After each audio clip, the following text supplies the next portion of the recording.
seen the new film recently? I haven't seen a new film.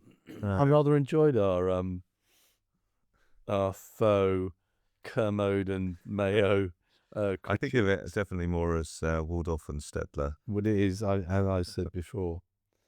So, welcome to episode 10, I think. Episode 10, the final episode of season 2, although that's a rather arbitrary.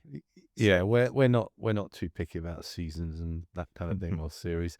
But as you say, rather than Mayo and Kermode, it's Waldorf and Statler. Is it Statler and Waldorf or Waldorf and Statler? I don't know. Either way, or it's Stettler? those two old blokes in the Those two old miserable grumpy gits in the Muppets. from the Muppets who sit in a box in a theatre, going, boo, get off, I hated it. abusing the talent. Rubbish. But anyway. And then changing their minds generally rapidly. Yes, that's us. Well, welcome. And as they say in therapy, what have you brought today? Well, we are at risk of becoming a little too focused and almost obsessing about AI. But I think we said before that things happen so quickly and so loudly in our world. It's I think worth just touching on that. Well, I think it's interesting because I try and take a fairly positive view towards it most of the time. And I think I'm generally erring on the side of saying it's all going to be okay. You know, live music is going to triumph, real artistry is going to triumph, and the AI will just end up being tools. I'd say this week I'm feeling a bit doom and gloomy. I'm looking at what's going on in the industry across music, across film, and we'll talk about these in more detail. And I'm just looking at it going, not only are we really in danger of failing the current generation of creators and the next generation, but also just all future generations potentially. For the old listener, or for the listener who is old, there was a wonderful TV series called Dad's Army, and one of the fabulous characters was a broad Scottish soldier. I can't remember what his character name was. Anyway, his catchphrase, "We're doomed, Captain Manor." I've forgotten. I was wondering where you were going with "We're that. doomed," Yeah. and I am of the opinion that we're not necessarily doomed. I really do try and maintain a pretty positive outlook on all these changes. Yes, I'm sure that in certain pieces of the industry, people are freaking out. But my sort of superficial knowledge, yours is much deeper and greater for the technical process, but the aesthetics, I think, have become predictable and actually a little boring, really. They're actually a bit. Yeah, so I think, there are so many things that we can talk about. Let's start with, for example, I was listening to one of my favorite TikTokers, Stevie Red McMinn, the other day. He was saying that he can now tell when somebody's playing him he has a show where people send in their music for him to A&R, and he can tell when it's AI generated now. He can pretty much guarantee he can hear it. That's impressive. That's great. And I think a lot of us can hear that. My concern is that in 6 months or a year, we won't. I think it's getting so incrementally better that there will reach a point where we simply can't tell. And it's so ubiquitous that it will sound like all music. The reason I'm not as doomy and gloomy as you today is that, and this is a constant, that it really does depend on the individual and what you really enjoy in life. I know it sounds a bit romantic and vast, but how do you want to consume your music? Do you want your music be delivered by personality or just an anonymous track in a club? Both are fine, by the way. Both are absolutely fine. But I think it's quite interesting that Fatboy Slim is busier than he has ever been, and the big name DJs are still doing very, very well. It is interesting, isn't it? And also gigs for bands that were big in the 80s, 90s, still very big business. And so that really does underpin my point that if you enjoy your music with somebody behind it, that will never go away. I think that's right, and that's what's been keeping me focused on being positive for quite a long time. I just am now slightly concerned about how much of it there is. I don't know if you saw, but Suno have now done a deal with Warner's. This is sort of off the back of the Universal And deal Suno are a with big Udio. player, aren't they, in So AI? Suno are I would say, the biggest music AI generation platform. Udio probably being the second biggest. They are now licensed by Universal, which means that they are allowed to use Universal's catalog for training, and theoretically a royalty gets paid back from their revenue to the artist through Universal. That's what's going to happen with Warner's as well. The worry is that the music created is just going to be, it's going to be nothing. It's going to be a sort of mishmash of Warner's music. So I look at that. So Universal bought Udio, Mm-hmm. Udi, Udio, yeah. Udio. Warner's Suno. Udio, maybe. Yeah, maybe. So there are it's the poacher gamekeeper scenario, isn't it? So rather than if you can't beat them, join them type. Right, and I get that. So one would They hope, effectively did a licensing deal, yeah, or what they actually did is effectively bought them out. yeah, so that Warner or one of the majors who has their now their AI partner is in house. Yeah. They can monetize it for one, and disburse monies to the artists. So all that sounds great, does it not? It's about how much money now is given. That's going to be the next 5-year And dilemma. of course, it relies on the artist giving consent. So some of the Universal catalog, the artists won't be able to give consent because they'll be no longer with us. Many of them won't be still signed to Universal. So what are they going to do? Are they going to look at their old contracts and go, well, by implication, they signed the rights that allow us to assign these rights, even if that artist is maybe still active and working on with another label? It's going to be really, really complicated to administrate. I fear that the money won't flow transparently and freely to the correct people. Well, in enough quantity to make it legitimate. And even if it does, it's flowing to the people that have already created stuff. What about all the new people creating new music?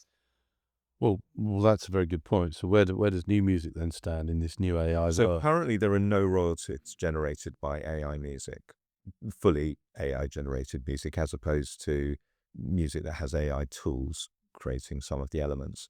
So that is tricky in itself. So if you're a creator and you're using AI, you're not going to make any royalties. Well, that's where the money is.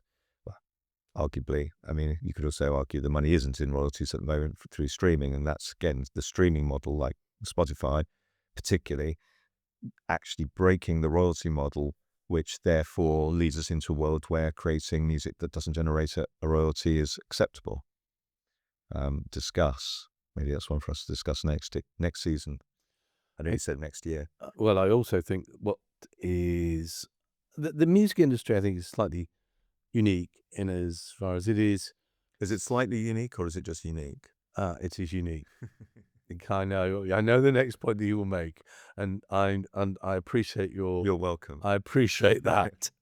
The music industry is unique in as much as it is very much a DIY industry and very, very complex industries like health, science and things like that pretty much are not. Anyone can crack on with a tune at home.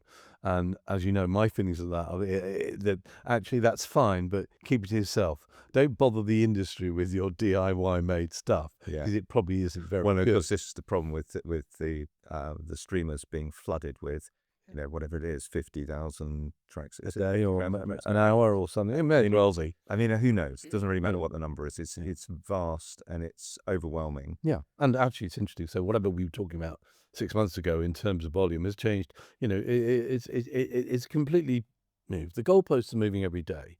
That there's no question about that. But my point being that the AI, it's probably more acute. It's more of an acute problem because music business is so able to be done at home. Yeah. And You're right. I mean, I don't know. I don't know how we solve this. I mean, I hope that the public will solve it, but I include myself in that because I'm a consumer.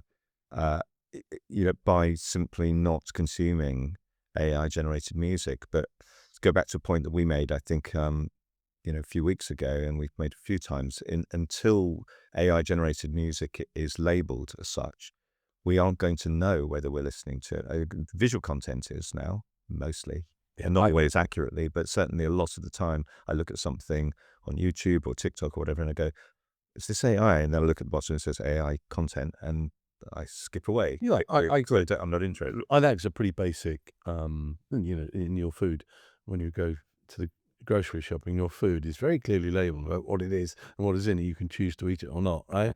Same thing applies to AI music. But I do go back to my really, really old and I think fundamental, part of this is that, people buy into people.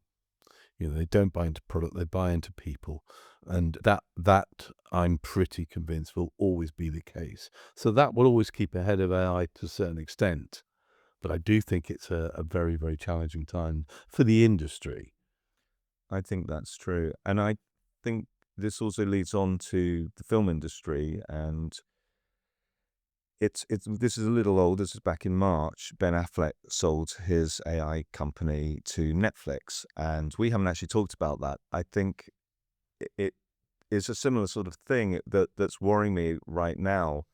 That his argument was that this wasn't bad AI because it was merely allowing the best performances from people and allowing you to be more creative with the environments that you were filming in, etc., because you could create things that were very, very difficult, very expensive, maybe prohibitively so, to happen. Change lighting, preserve shots that where the shot was spoiled by some technical aspect, but the performance was amazing. It's very much selling it as the performance is everything, and the set design, the lighting, the costumes, whatever, could be altered later, and that by insinuation, I think that's less important. Which is really, really, really worrying and a bit sad. And it's a shame that the talent, in this case Ben Affleck, is willing to sacrifice people's work. And also, I think aesthetically, you don't really want things to be picture perfect. What will then happen to the edgy, gritty, grainy format of certain fantastic movies? I think it's a really important question to ask because, of course, there have been countless films that we've seen and enjoyed with CGI where, I mean, we said last time, I think, there's hardly anything that you see on screen that doesn't have some form of CGI in it, whether it's just painting out a microphone that's sort of, too far in the shot, or, you know, changing the sign on a wall in a location that couldn't be moved. But there is so much care. There's the difference between just doing that with AI and actually creating entire sets and costumes is it's okay once or twice in the odd thing, a sci-fi movie or something where you're creating an environment that doesn't exist, maybe. But I mean, the love and care that goes into those. As you know, I went to visit the Silo site recently. Um, that was incredible because the quality of the sets is so high that you really genuinely believe you're inside this silo. You can touch the walls. It doesn't feel like it's just been painted on. It feels real. And the attention to detail, and all the props and all the things they've collected from eBay, antiques markets, wherever, and put all these objects around, it's glorious to see. Yeah, it's really expensive and it's beyond a lot of people's budgets. I mean, we discussed this before, the budgets for those really high.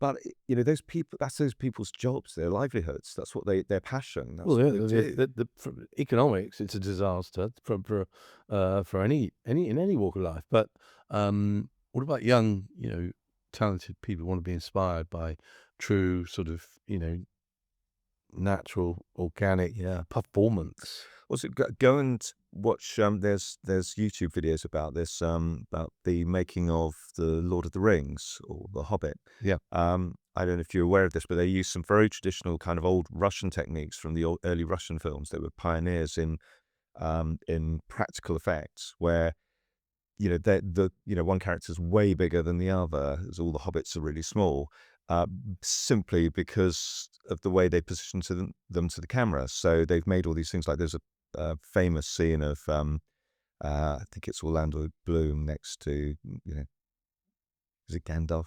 Literally don't know. It doesn't matter. Um, and he is tiny next to. I'm going to say Gandalf. I'm going to get a load of hate if that's the wrong story. Is that Harry Potter? No. No. Um, and and then when you actually see, when they pan around this wagon that they're traveling on, they're like 6 feet away. I don't know how they even act as if they're talking to each other. The practical effects are absolutely astonishing and lovingly created. And yes, of course, you could just in CGI, or AI, just shrink them down or expand someone else up. Just, then what? You've lost all that love and passion and the craft of being able to act whilst not actually looking the person you're talking to in the eye. It's just it's it's glorious and wonderful. It's what we do. We're creative animals.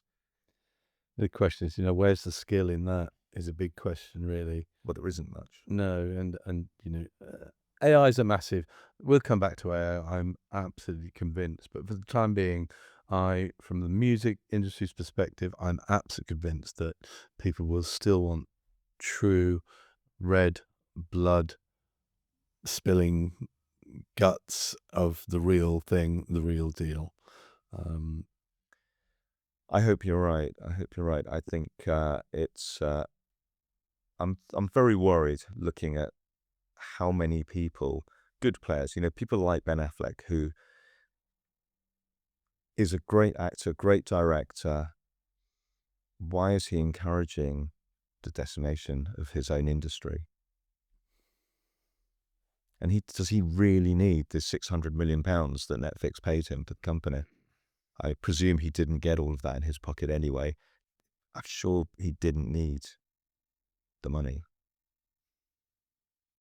That is, as I said earlier, could just be a land grab on behalf of Netflix that, oh, that looks good.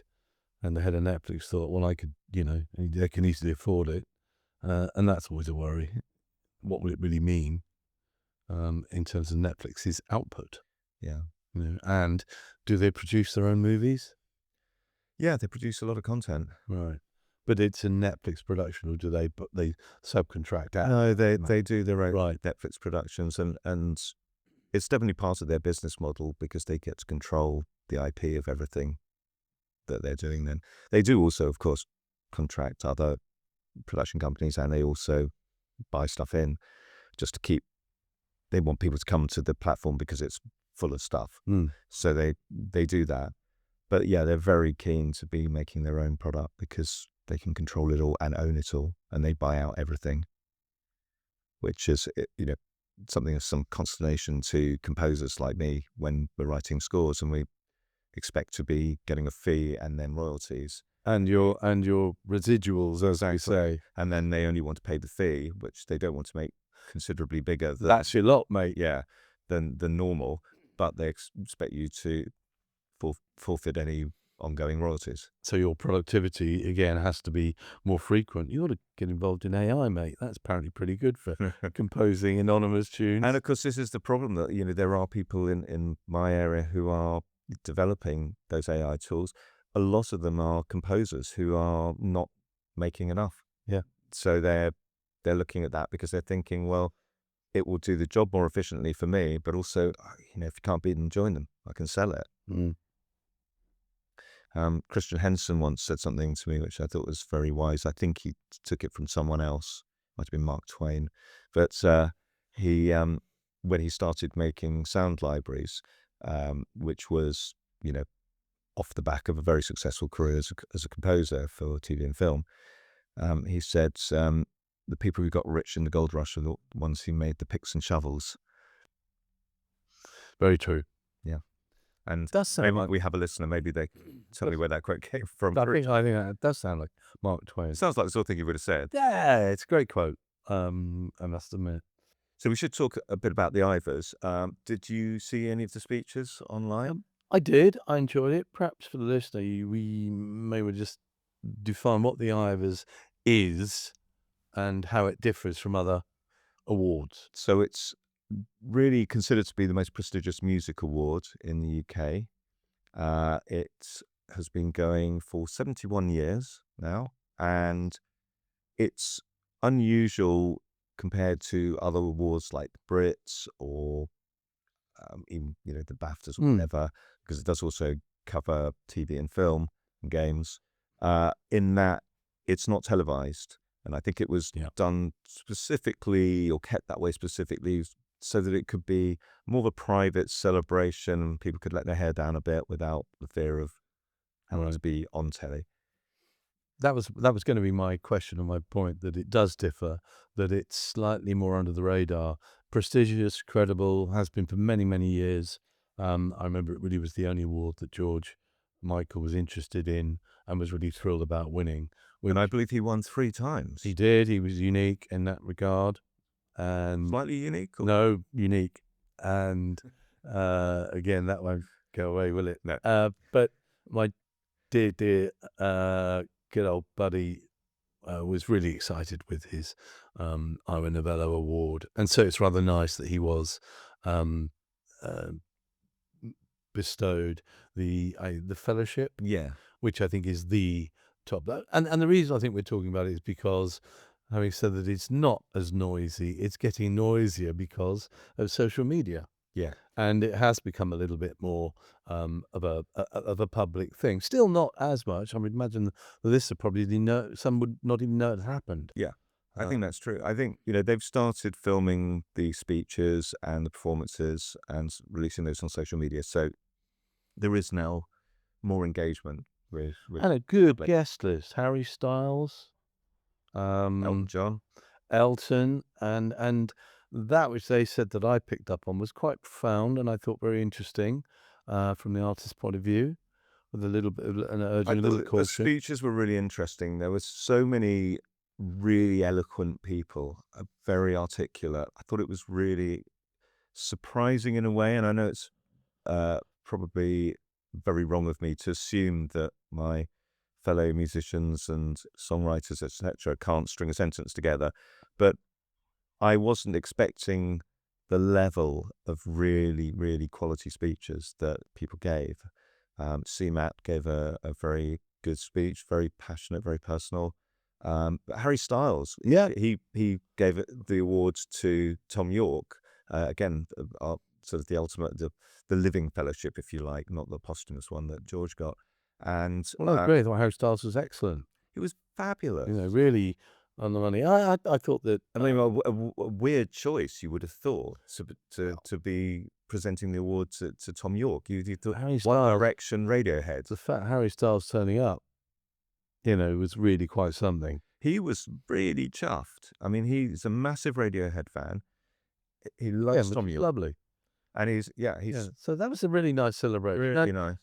I think there was so many great people there as well. I mean, even people like Calvin Harris, who might slightly slip off the radar with Elton John and Tom York and people like that. Really, really lovely chap, very humble. And when you look at his output over the last decade or two, he's done some fantastic stuff and been really big important part of the and industry. somebody that we have mentioned in past episodes, the new face of music to BBC 2026, Skye Newman, was there. Now, was she picking up, delivering? What was she doing? She was nominated for, I think, was it Rising Star? So I believe. And also, interestingly, maybe slightly controversially, she performed Careless Whisper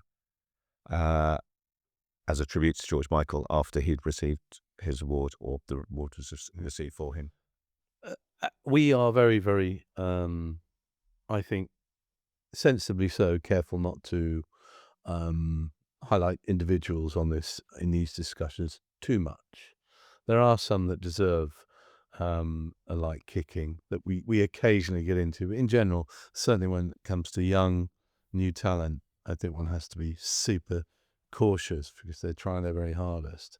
However, I am surprised, in particular, reference to Skye Newman, that she has enjoying a meteoric rise, and I'm still sort of trying to get my head around it.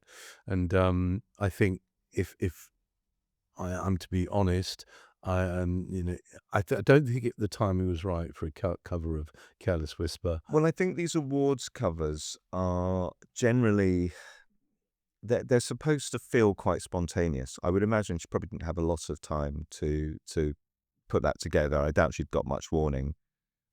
It was kept very hush-hush that George was going to get an award, so I doubt that her people were told very much in advance. So she probably just picked it at random. I don't know if she chose it. Maybe someone from the Ivors said, would you like to do a cover of Careless Whisper? And I don't know.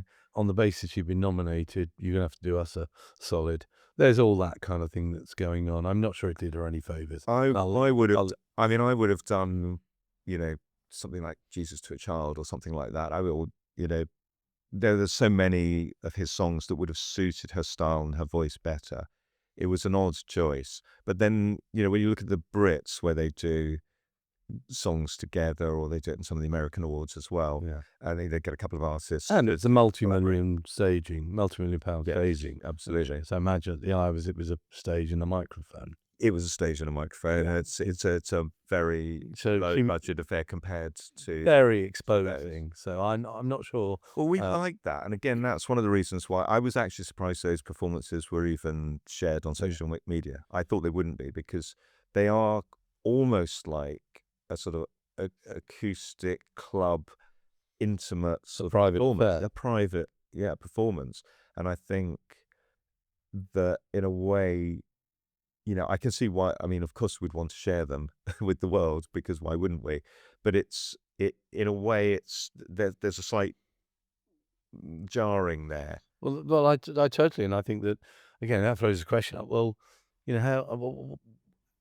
how does it retain its mystique, and how does it retain its credibility if it's just going to be another asset? And just, I mean, I have to say, everyone there loves it. It's a big. I mean, there were 1,400 people attending. But I think that's a really good example for me. That's a really good example of the language that we speak nowadays. We don't speak traditional languages; we speak digital. And frankly, everybody understands it, so no wonder everybody speaks digital. Yeah. And that is the language, and the terminology is what it is. Yeah. So we're going to have to accept that it is part of it. Look, we're sitting here, we're talking digital, for God's sake. We're doing this thing digitally, and so it's just the way of the world. Yeah, and I guess it's interesting that the analog side of it is performance. It's theatre, it's sport, it's festivals, live performance. That's your analog side, and I think that for me, that's the area that is going to grow and going to need to grow. Incidentally, that also brings me on to grassroots venues. We've talked about this obviously many times. There's been quite a lot of criticism of PRS, and I won't win any friends there for bringing this up, but hopefully they're not listening. But there's been quite a lot of criticism over their policies of licensing small venues. And I have to say, I have some sympathy. I know that there is a need to license venues. Let me give you an example. If you're a small venue that holds weddings, and you have a covers band playing there every weekend during the summer for a wedding, and every single song they play is probably going to be a cover, and the original writers of those songs ought to be being paid their royalty for that, it is reasonable and morally correct that PRS should be licensing them. and making sure that money gets to those original writers. Yep. So far, so That is good. correct. Yeah. Here's where I think the problem is. It's these small venues that we desperately, desperately need around the country. Less so in London, but around, where we are, you're just outside, but we're just, we're based in the biggest city. Yeah. We've got Not more than 5 minutes walk. Yeah. There will be a small venue. exactly. But some of those venues are still massively struggling. And certainly once you get out into the countryside or the greater areas of Britain, they're vital for the communities. They're vital for people trying to get heard and seen. And I assume it's a blanket rate, and they pay the same as the venue down the road, I would think. Honestly, I haven't really looked into it. I should know this. Well, I Should bet I know that? But it's not cheap. no, they still have to pay a license. They have to pay a license.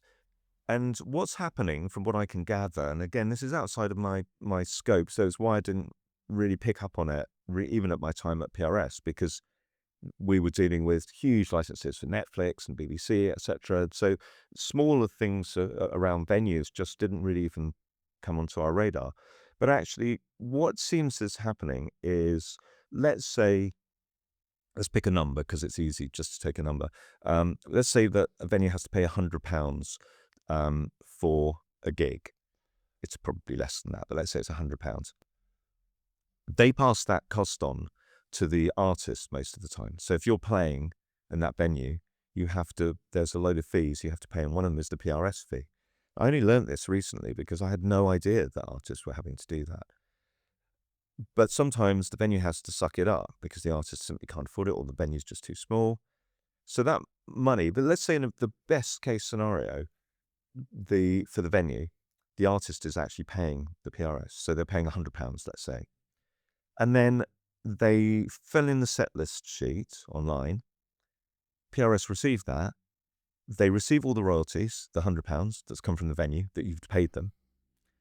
They then calculate what you're owed. They take off their percentage, which could be between 10 and 15%, I don't know, and send that money back to you 6 months or a year later. That's not a great outcome, is it? And it's your money. I mean, yes, it's your money that you're owed as a royalty, but you've paid it already and you're getting an admin fee taken off it. That just seems insane. It also seems a very prosaic and pedestrian way of going about things. The way technology is, you can imagine. And also it should be, I'm trying to think of the word, a staggered system that, if a venue is, if there's a coffee shop down the road that has 50 people as opposed to 200, I There are tiers. I Yeah. know that. And I should, next time we convene, I will have spoken to someone at PRS and got proper information on this and done some proper research, like we always laugh about the fact we don't do first. So there may well be exceptions for some venues. I'm not aware of it, and I'm certainly not seeing. There seems to be a bit of a campaign rolling now against PRS on this basis, and to me, it feels like something they really need to address publicly, because it looks at the moment like they're addressing it internally, but they're not saying anything whilst they sort out what they're going to do. And I feel there's mounting pressure. They really ought to come up with a policy. I remember vividly having to fill out hard copy set lists to submit to the promoter, to submit to PRS. Of course, sometimes talents would change their mind about what they would perform and play. Of course. And so, not a huge problem, but, you It's a lot of work for someone to fill out these sheets, particularly if you're doing a lot of touring. I know people who are doing, several hundred gigs a year, and they're all small gigs. And as I say, I suspect that the money that they're getting in PRS is their own money that they've already had to pay up front. I think that we really need to look at that, because as an industry, we should be supporting these small venues as long as they're doing things fairly at their end, making sure that they are, good actors in this.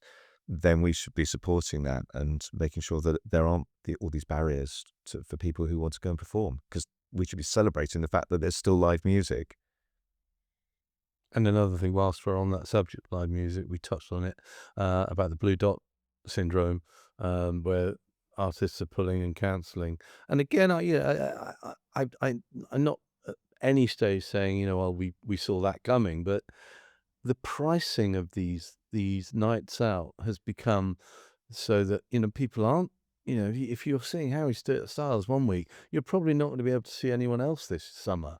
No, If you're going to Reading or Glasgow or BST, that's probably your big, you're probably your second holiday of the year. So no wonder exactly. there's very little else. So, I think artists and promoters and venues, there has to be an understanding that you can't still be charging £100 a pop for a ticket. It's got to come down, get the people in the venues buying the beer and burgers. Yeah, I think that's true, but also it's got to be industry wide because Yeah. there's so many taxes effectively on everything that it's and again, I mean, we talked about this before, government tax on things. We should be looking at promoting the arts in this country because it might be all we have left soon.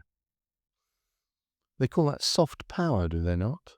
I don't know. Yes, so I think it's called soft um, power in terms of our exports and our ability to, influence the rest of the world. And yeah, you're absolutely right. That shouldn't be undervalued.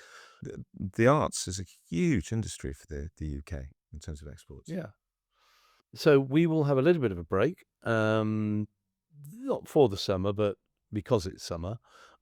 We will come back. One of the things that I'm going to be looking forward to, not that I'm an obsessive football fan, but I do like the big tournaments and the World Cup and all the excitement around that. And slightly diminished because it's in America. But it is in Canada and Mexico too, folks. But what I will be looking out for is the coverage, because it's hugely a huge point of differentiation. The BBC versus ITV, and the other players. I don't know which ones of the streamers have got any World Cup rights. I have to check on that because I don't know. I probably should know. I absolutely know the ITV have got a ton of these matches. I'll be listening to the music. I'll also be listening to the published tracks that they use. There's always one or two that and you'll think, that sounds familiar. And I've worked with a couple of bands who every now and then they'll get a big tournament. Wonderful string quartet called Bond. They're very heavily featured on, I think, ITV Horse Racing. And another great outfit, I'm going back now, called Apollo 440. Yeah. And Apollo 440, I even heard on a bumper or a trailer for the World Cup. Might have been TalkSport, but it's certainly going to be quite interesting. And I love that. I love that because these kids will be sitting about thinking, what, I can probably afford a pint. They won't get any free tickets knowing FIFA. No. And you've got Reading to look forward to. And I've got Reading to look forward to, which I'm super excited about. I mean, Headline? there's quite a few. Ray, Okay. Florence and the Machine, I love. Charlie XCX. Any boys? Any blokey bands? Loyal Kana, Somber. There's loads of great people playing that. Dave, I want to see Dave. That'd be good. Okay. Are there any bands that, rock bands per se, or? I think there probably are. There's a load of people that I just sort of glance through and sort of the names sort of washed in. Yes, no, don't know them. Right at the bottom, there was a band never heard of called She's Green. And I actually clicked on their stuff and it's kind of shoegaze, sort of psychedelic indie. I really liked it. It's really good. Only a couple of tracks on Spotify, but I rather liked it. So I'm going to go and see them. You know me, I like new music. Yeah. I like to hear something I've never heard before. But that's wonderful. I'd be surprised. Yeah, I would balance it. I'd definitely go and see a greatest hits set by somebody. There must be. I'll do some digging myself. I'll go see Charlie XCX. Yeah. And I'll go see Ray. And probably Dave. And then who knows? To be honest, I don't know how big it is, how easy it is to get around. I mean, it's a lot smaller than Glastonbury. Oh, God, yeah, easy peasy. I remember when I did it many years ago. Easy peasy. 2 or 3 big stages, I recall, all within, shuffling distance and of each other. It'll be great. No, it's very exciting for you to be. Very exciting. And maybe we'll reconvene before then anyway. Yeah, maybe. It's that's not until the end of August, and we're now recording this in what is it, early June. So I suspect we may have reconvened by then. So you've been listening to Riding the Showbiz Wave with myself, John Fowler. And me, Drew Masters. We look forward to you tuning in and hopefully not tuning out too soon and having a chit chat. Send us some comments.